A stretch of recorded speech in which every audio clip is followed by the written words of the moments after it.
Maybe you have been going to the gym for a while and you were still seeing them initial gains, the newbie gains as people would call it, but then you've plateaued and you're just still weak. Maybe you've even been going to the gym for a few years and you're just stuck. Well, for me personally, I have been in that place before, but when I fixed these 3 things, my strength, my physique, it started moving again. It hasn't stopped since. And I went from like a little pale, skinny, fat, little loser to a guy who's in pretty decent shape. I don't look like Ronnie Coleman, not that that's the goal, but fix these 3 things and you won't be weak anymore.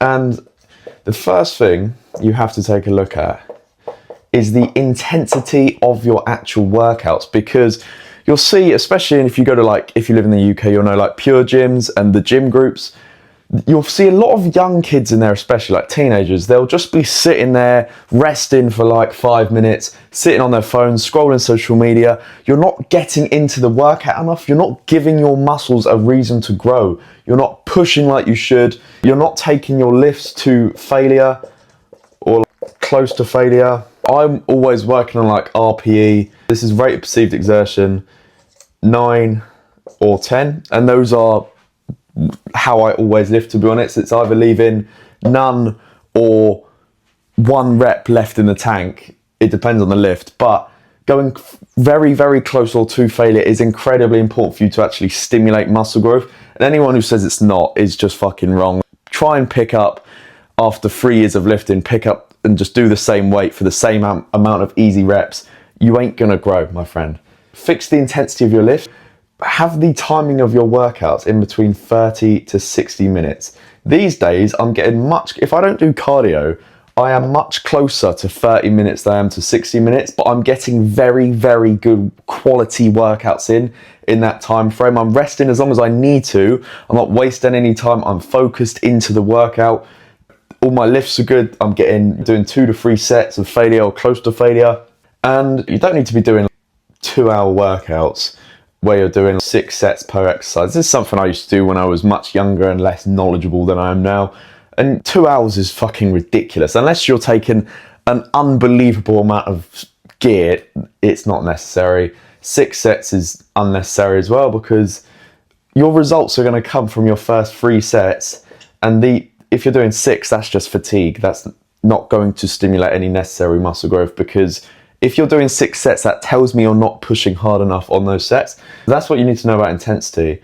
And then number 2 is just a very, very foundational one, but very, very important, is progressive overload. If you go to the gym, you will know what this is, but are you really doing it? Are you actually tracking it? Because as soon as I started to track it, my strength got so much better, so much quicker, because you think you're progressively overloaded, and maybe you are, but not how you should be. Every single week, not every single session, but every week, you should be adding either some reps, weight, or time under tension onto your lifts. And if you're not, that's not progressive overload. I'm not saying you have to do bench and chuck 20 kilos extra next week. If you put on an extra 1.25 kilograms, or you do 1 extra rep on 1 set, that is still progressive overload, and you need to track it. I use an app called Heavy. It's like, I pay like £2 a month for it, and it's very, very useful for actually seeing how many reps I've done, seeing what weight I've done for every single exercise. You can save all your workouts and just like click start. It's very good, very effective, and it means you're actually progressively overloading, because without this, you aren't going to grow. You might initially as a beginner, but after a couple of months, it is going to stop and you have to progressively overload. It's how you get stronger. And number 3 is actually outside of the gym. This is like your lifestyle. And this is so overlooked, even by people who have been lifting for a long time. It's something that now I am so dialed in on, and the gains you get are so much better. You're not going to make as much progress if your stress levels are too high, because your cortisol is going to be up. When cortisol is up, there are infinite problems that come up into your life. And when cortisol's up, your testosterone is going to be down as well, and you're going to get worse sleep. And, you know, that just brings me on to sleep. If you're getting bad sleep, your cortisol's going to be up, so your recovery is not going to be where it needs to be.